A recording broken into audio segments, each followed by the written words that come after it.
Everyone, welcome back to channel.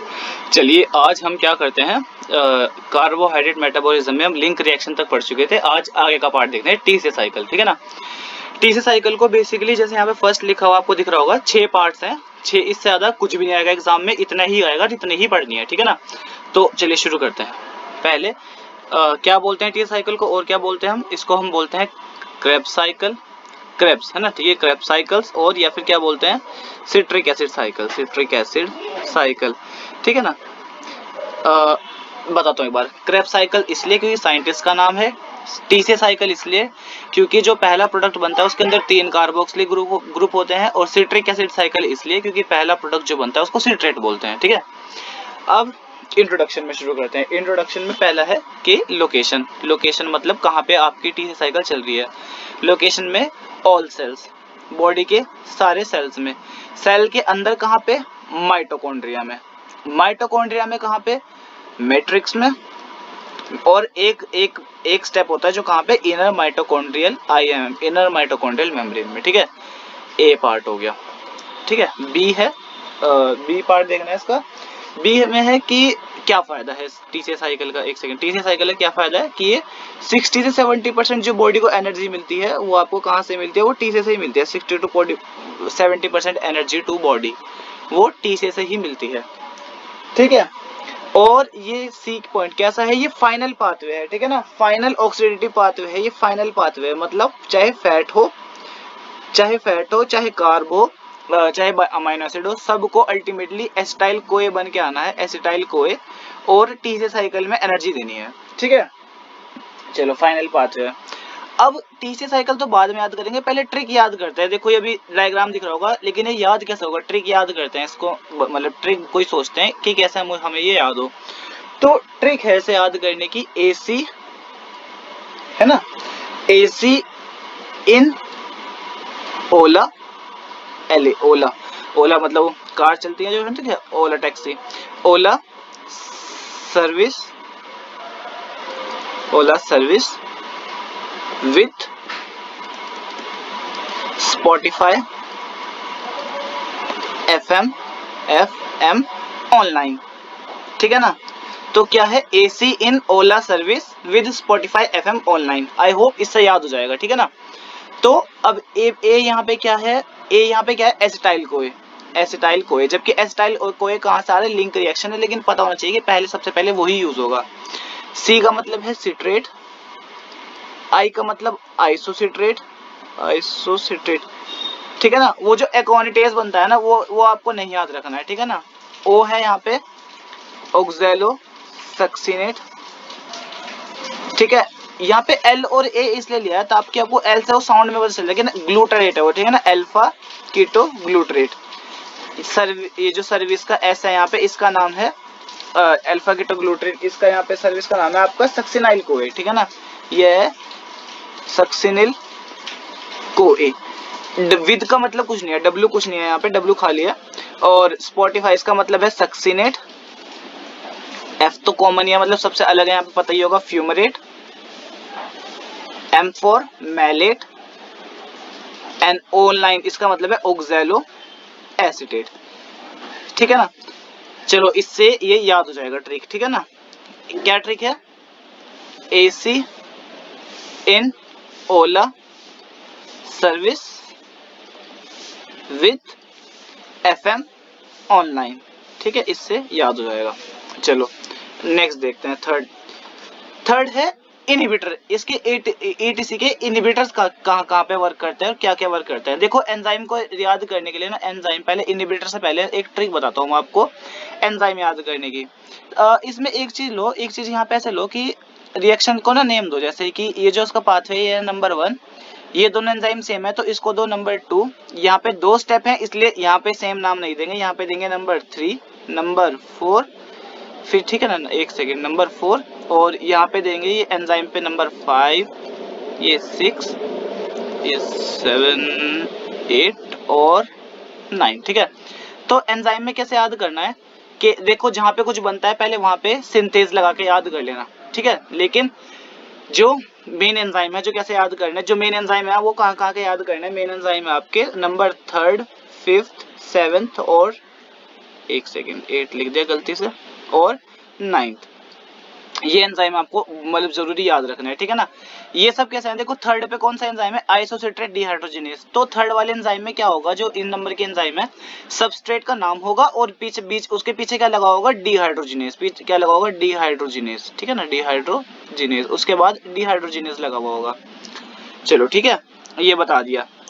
तो ये trick है, इससे एंजाइम को याद कर लेना, 3579, ठीक है ना। चलो अब इनहिबिटर्स के टॉपिक वापस आते हैं। इनहिबिटर्स कैसे याद करोगे, इसके इनहिबिटर ट्रिक है इनहिबिटर को याद करने की, मैम, ठीक है ना, मैम से याद हो जाएगी। अभी बताते हैं एक एक करके क्या क्या है। एकोनिटेज, इसको जो इनहिबिट करेगा, इसको जो इनहिबिट करेगा उसका नाम है आपका फ्लोरोएसीटेट, फ्लोरोएसीटेट, ठीक है ना, उसका क्या नाम है, फ्लोरोएसीटेट। अच्छा, इस और क्या है, और किसको इनहिबिट कर सकते हैं हम, और हम इनहिबिट करेंगे आपके आर्सेनेट से। आर्सेनाइट आपके अल्फा कीटोग्लूटेट, इस वाले 5th नंबर को कौन इनहिबिट करेगा, आर्सेनाइट, इसको 5th नंबर इनहिबिट करेगा, ठीक है। और उसके बाद हम इनहिबिट करेंगे नंबर 7th को, इसको इनहिबिट करेगा आपका कौन, नंबर 7th को कौन इनहिबिट करेगा, आपका मेलोनेट। ये तो पढ़ा ही होगा। सिर्फ एक ये वाला है जो कॉम्पिटिटिव है, दोनों के दोनों दूसरे कैसे हैं, नॉन कॉम्पिटिटिव, और ये भी नॉन कॉम्पिटिटिव, ठीक है। इनहिबिटर्स भी हो गए। अब एनर्जेटिक्स देखते हैं। एनर्जेटिक्स मतलब एनर्जी कितनी निकल रही है यहाँ पे। तो एनर्जेटिक्स में एनर्जी है, एक सेकेंड, एनर्जेटिक्स में एनर्जी है, देखो यहाँ पे 1 2 3, ठीक है ना। 3 तो क्या है, 3 है NaDH2 3 बन रहे हैं। एक NaDH2 2.5 ATP देता है। बचपन में छोटी क्लासेस में मतलब हम पढ़ते थे कि 3 देता है, लेकिन एक्चुअल में वो 2.5 ATP देता है। तो 3 × 2.5, तो टोटल कितनी निकलेंगी, 7.5। एक FADH2 भी निकल रहा है ये रहा, ठीक है ना। तो एक FADH2 ये कितनी ATP देता है आपको, ये 1.5 ATP देता है ना, 1.5, 1.5 ATP यानी कि 1.5। और एक ये GTP कहाँ गया, ये रहा ATP, GTP निकलता है, वैसे इन्होंने डायरेक्ट दिखा दिया, एक GTP से ATP एक, तो एक ये देगा। अब इनको जब हम टोटल करेंगे तो यहाँ पे टोटल एनर्जेटिक्स यहाँ पे 10 ATP निकलेंगे, ठीक है ना। 7.5 1.5 1 10 ATP मिलती है आपको एक क्रेब्स साइकिल से, सिर्फ क्रेब्स साइकिल से, ठीक है।